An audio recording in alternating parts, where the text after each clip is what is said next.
ইউক্রেনের রাশিয়ার ক্ষেপণাস্ত্র ও ড্রোন হামলায় অন্তত 4 জন নিহত হয়েছে, আহত হয়েছে অন্তত 30 জন। সোমবার এ তথ্য দিয়েছে ইউক্রেনের কর্মকর্তারা।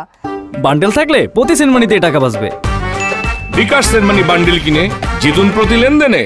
তারা জানায় সুমি অঞ্চলে 2 জন, ওডেসায় 1 ও খেরসনে 1 জন প্রাণ হারিয়েছে। খার্কিভ ও ডনিপ্রোপেট্রোভস্ক অঞ্চলে সবচেয়ে বেশি আহতের খবর পাওয়া গেছে।